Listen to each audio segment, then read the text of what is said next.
My favorite part of the night was just seeing the entries for the competition because this was centered around an art competition. Teenagers, for their work to be in the art museum is a unique opportunity, and it's not really something that happens every day, so I think the art competition opens up more doors for students. My name is Michelle Harrell, and I'm coordinator of teen and college programs at the North Carolina Museum of Art. As part of this grant-funded project, we wanted to provide a reception to celebrate student learning, and through a grant from the Wells Fargo Foundation, we created a collaboration between North Carolina Virtual Public Schools and the North Carolina Museum of Art to create a series of distant learning programs. The first course in this collaboration, Videography with a Renaissance Twist, inspired the Renaissance-related theme for our Teen Advisory Council to create this teen event. A lot of times you see good art, but you can't really touch it, you can't really be part of it. And being interactive with art and kind of joining in with someone else's art allows collaboration, which is interesting. If you have one thing that's good and you just allow it to stay that way, it can become kind of stale. But allowing change to happen and allowing a lot of different types of art and events to happen here at the museum will keep the museum fresh and keep it interesting. It's a really fun event. You know, we have a lot of activities you can do. Even if you may not think you're interested in art, when you get there you may get inspired, and maybe doing some of the activities will kind of broaden your horizons and you'll enjoy yourself more than you might think. Hi, my name is Kristen Smith, and I'm the Youth and Family Programs Coordinator at the North Carolina Museum of Art. We have been working really hard with our Teen Advisory Council to brainstorm and plan and envision a whole new era of teen programs here at the museum. No one knows what kids like better than kids, so if kids are planning an event, I feel they can connect more with their audience, and they know what their audience is looking for, and it was fun to just plan something. Through the generous funding of TechElect, we received a gift to create a teen symposium for students.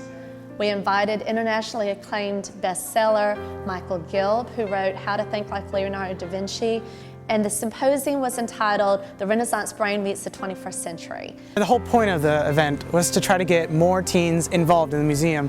The main theme was a renaissance, and a renaissance here at the museum, especially in teens. We had a lot of people here who knew what would attract teens and what would be interesting to them.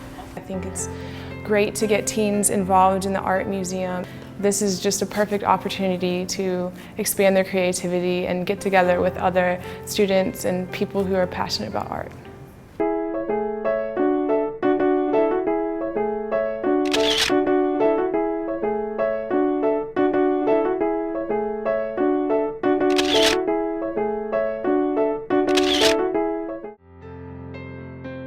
After seeing the art piece at the museum, I was inspired to create pixels out of M&Ms.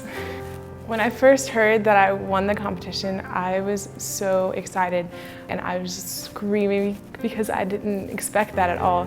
And now that even that it's displayed at the art museum, I'm so excited to bring all my friends here to show off my artwork and show them the Museum of Art. We had two of those competitions. We had a video competition for students that are within the Videography with a Renaissance Twist, as well as a high school art competition for any student that was inspired by a piece from our permanent collection. We brought up a lot of the winners, and they got to kind of have like a spotlight on them. And we had a lot of really good artwork submitted, and it worked with the event because the idea was Renaissance. And in the Renaissance, a lot of people were making art, but more importantly, they were making art and seeing other people's art. So it allowed people to kind of work with each other and collaborate and be inspired by each other. And this event sort of embodied that in a more modern sense. This was a place that's welcome for teens and activity and excitement. And this is a place with very high-tech connections to the future that they can feel comfortable being part of. So the teen event turned out to be a pretty great success. I think that all of our Teen Advisory Council members were pretty excited to see their own peers and students that they'd never met before show up for a celebration of the museum, of the competitions that we held, and to see how their activities and their events played out. And overall the event flowed pretty nicely, and it was comfortable, and that's something that's important, I believe, for teens to have a comfortable place to be and hang out. I hope to continue working with the Teen Art Advisory Council because we learned a lot as a group, and I think next year only better things will come and better ideas. I'm very excited for this year's Teen Advisory Council and the projects that we have planned because I do believe that we're providing them an experience here at the museum that they can't really get anywhere else. We're going to try and do some behind the scene interviews with some of the people that work at the museum so that some of us can have an idea of what actually goes on as far as taking care of the museum, and it gives us an idea of, I guess, different careers or jobs that are out there for someone who's interested in art. There is every kind of inspiration here at the Art Museum, from concerts to the gardens to film and even the art itself. It's a wonderful place to become inspired.